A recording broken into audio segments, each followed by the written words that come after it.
Yiliga 9 milliard ishlab topishingizni bilganingizda 5126 marta xato qilgan bo'larmidingiz? Bugun o'sha inson haqida gaplashamiz. James Dyson haqida. Aynan 5126 ta prototip va 15 yil urinishdan so'ng James Dyson o'zining birinchi plisosini yaratadi. Bu fengiz hali ancha bor. Hozir plisos haqida gaplashamiz. 1978-yil yosh ixtirochi, 31 yoshli britaniyalik James Dyson ayol va bola chaqasi bilan yangi uy ko'chadi va changyut kuchli bo'lgan o'sha paytda eng taniqli bo'lgan Hoover Junior plisosini xarid qilishadi.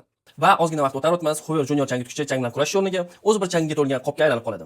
Va bu albatta bizning qahramonimiz Jamesni qoniqtirmaydi va sababini aniqlashga tushadi. Sabab shundaki, har bitta changyutgichga o'zining qopi bor va bu qoplarning mikro teshiklari vaqt o'tgan sari to'lib boradi. Bu teshiklar to'lib bo'lgandan keyin changyutgich chang tortmay qo'yadi va kuchi kamayadi.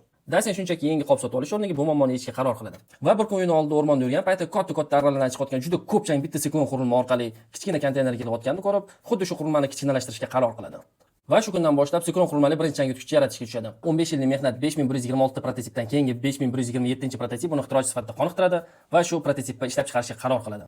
Bu qurilmasini ishlab chiqarish uchun juda ko'plab kompaniyalar bor, prezentatsiyalar qiladi. Lekin ular hammasi birozdan jinnimisiz, biz qopdan pul ishlab turibmiz, nima qilamiz yangi plisos deb hamma atkaz beradi. Va uni bitta kompaniya qo'llab-quvvatlashga qaror qiladi, Amway. Lekin bu o'zi boshqa tarix.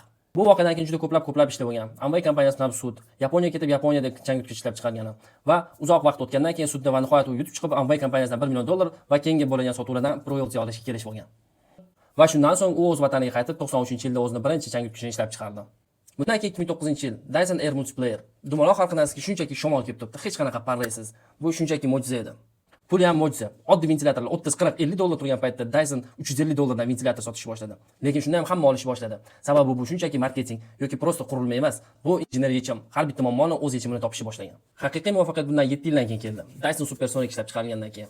Bu fen dizayni, qulayligi va sochni kuydirmasligi bilan har bitta ayolning ko'nglidan juda chuqur joy oldi. Boshqa fenlar 100, 150, $200 turgan paytda bu fen $400 turadi. Lekin bu fen bilan emas, balkim go'zallik salonlari bilan raqobatlashadi. Bundan 2 yil o'tib 2018-yilda Dyson Airwrap stylerini ishlab chiqardi.